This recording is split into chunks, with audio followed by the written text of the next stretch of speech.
कहते मोदी जी कहते थे मैं तो चौकीदार हूँ और मालिक कोई और निकला। प्रधानमंत्री लोगों को धर्म के नाम पे इस देश को बेचना चाहते हैं। ऐसे प्रधानमंत्री, ऐसे व्यापारी के खिलाफ मैं विरोध करता हूँ। देश की जनता को हाथ में कटोरा देना चाहते हैं। पीतल की नगरी कटोरा बना रही है। आप जैसे पत्रकारों के भी हाथ में कटोरा थमेगा पीतल का। आप जाइएगा, कहाँ जाइएगा आप? जाइए जहाँ जहाँ भीख मांगना है मांगिए, क्योंकि इस देश की युवाओं को रोजगार नहीं देना चाहिए। क्या ब्रेन वॉश कर दिया गया है? नागपुर की अफीम खा रहे हैं क्या है? या हैदराबाद की बिरयानी आपको भी लग गई है? आए दिन कभी बिरयानी कभी अफीम। देश की जनता को बस केवल लाएंगे बुलबुलाहट में, एक कीचड़ मारेंगे और हिंदू मुसलमान का मुद्दा लाके और जनता के सामने प्रस्तुत कर देंगे। अरे जा मोदी, चला जा मोदी, नहीं चाहिए देश में मोदी जो देश का करे बंटाढार। मोदी देश का बंटाढार कर रहे हैं भाई। इस देश की जनता को मोदी जी ने मतलब समझ रहे हैं निवाला छीनने का काम किया। ऐसा देश जो कह रहे हैं कुछ कट्टर लोग,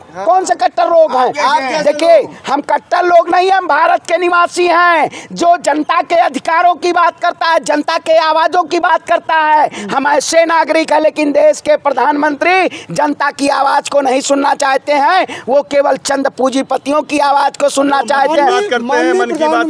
मन की बात में अपने मन की बात अपने किससे की जाती है? परिवारजनों से की जाती है। अपने मन की बात देश की जनता के सामने प्रस्तुत की जाती है। देश के प्रधानमंत्री महंगाई का नंबर नहीं बोलेंगे, देश के प्रधानमंत्री अडानी पे सीबीआई ईडी नहीं लगाएंगे, लेकिन कहेंगे कुछ लोग जो उनकी आवाज को, जो उनसे सवाल पूछते हैं, मुंहतोड़ जवाब मांगते हैं, वो प्रधानमंत्री मोदी जी उनको कहते हैं कि वो लोग कह रहे हैं मर जा मोदी, वो कहते हैं जा मोदी, चला जा मोदी। जनता जवाब देती है। अरे जनता का क्या जवाब दे दी? जनता से आप जनता से आप जवाब लेने गए, जनता से आपने जवाब लिया। जनता आज सड़कों पे बैठी हुई है, जनता के आज घरों में चूल्हे नहीं जल रहे हैं, महंगाई आए दिन गैस सिलेंडर के आज दाम बढ़ाए जा रहे हो। कह रहे जनता कह रही मोदी जी रुक जा, मोदी मत जा। मोदी जी हाँ क्या सुन रहे? मोदी जी को तो 7 लोक कल्याण मार्ग से जनता अब सत्ता से बेदखल करने का काम करेगी। वो लोक कल्याण मार्ग नहीं है, वो लोगों का निवाला छीनने का मार्ग हो गया है। वो जो 7 लोक कल्याण मार्ग पे बैठे हुए हैं, वो मोदी जी ऐसा काम नहीं कर रहे हैं। आप उठाइए इस देश में डेटा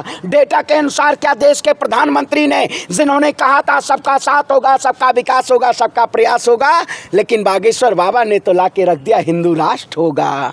क्या यही प्रधानमंत्री की बात करते हैं? जो दिक्कत क्या है उसमें? दिक्कत क्या है? देखिए हिंदू राष्ट्र में कहता हूं, मुझे दिक्कत हिंदुस्तान में रहने वाले किसी से नहीं है, लेकिन हिंदू राष्ट्र के कुछ चंद लोगों को, जो लोग हिंदू राष्ट्र के नाम पे व्यापार बनाना चाहते हैं। मैं गलत नीतियों के खिलाफ विरोध करता हूं, मैं किसी धर्म के, किसी मजहब को मैं विरोध नहीं करता हूं, लेकिन देश के प्रधानमंत्री लोगों को धर्म के नाम पे इस देश को बेचना चाहते हैं। ऐसे प्रधानमंत्री, ऐसे व्यापारी के खिलाफ मैं विरोध करता हूं। प्रधानमंत्री जो G20 ला रहे हैं। अरे G20 आप बताइए, इस देश में, देश की हमारी जमीनों को, हमारी भारत माँ की सरजमी को अरुणाचल प्रदेश में इन चीनियों ने अधिग्रहण किया और आज के एक साथ बैठ के एक कप और प्याली में चाय पीते हैं। ऐसे प्रधानमंत्री की जब कल विदेश मंत्री आते हैं तो उनसे नहीं मांगा जाता कि हमारी वापस करिए जमीन। उनके साथ मोदी जी चाय की चुस्की लेके और कप की प्याली लड़ाते हैं, जो कहते थे मैं देश नहीं बिकने दूंगा।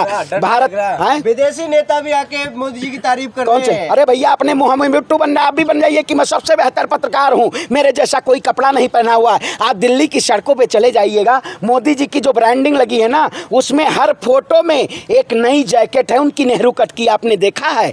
मोदी जी इस देश की जनता को हाथ में कटोरा देना चाहते हैं। पीतल की नगरी कटोरा बना रही है। आप जैसे पत्रकारों के भी हाथ में कटोरा थमेगा पीतल का। आप जाइएगा, कहाँ जाइएगा आप? जाइए जहाँ जहाँ भीख मांगना है मांगिए, क्योंकि इस देश की युवाओं को रोजगार नहीं देना चाहते। इस देश के युवाओं को देश के प्रधानमंत्री जी रोजगार नहीं देना चाहते हैं। आप लोग केवल इस देश की जनता को गुमराह करना चाहते हैं। अब देश की जनता गुमराह नहीं होगी, सत्ता से सवाल पूछेगी और पूछना लाजमी है।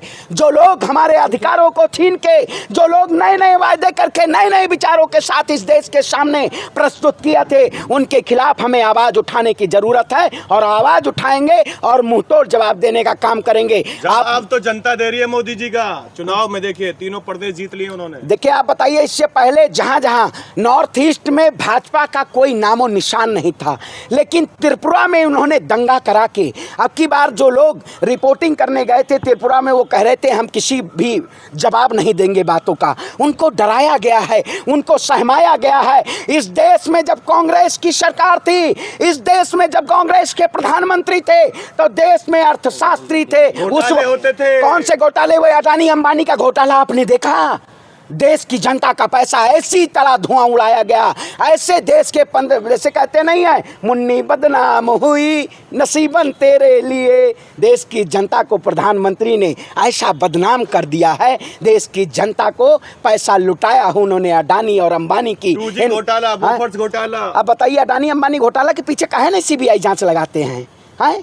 देश के प्रधानमंत्री, हमारे कांग्रेस पार्टी के नेता, कभी उन्होंने अधिकारों को और विरोध प्रदर्शन को उन्होंने कभी मना नहीं किया था। लेकिन आपने देखा होगा जेएनयू को छात्रों के साथ एक ऐसा अन्याय किया गया कि अगर वो प्रदर्शन करेंगे तो उनके खिलाफ 20,000 रुपये का जुर्माना होगा और उनका दाखिला रद्द कर दिया जाएगा। क्या इस देश में सरकार से सवाल पूछना, मैं कहता हूँ आप जैसे पत्रकारों से, आप लोगों के भी हाथ से कल माइक छीन लिया जाएगा। मोदी जी की कुछ नीति, अरे मोदी जी को पसंद है? कहाँ मोदी जी हो? बड़ा मोदी जी पसंद है, जाइए मोदी जी के पास। बैंक खाते जो अरे 50 उज्ज्वला योजना जला दो योजना।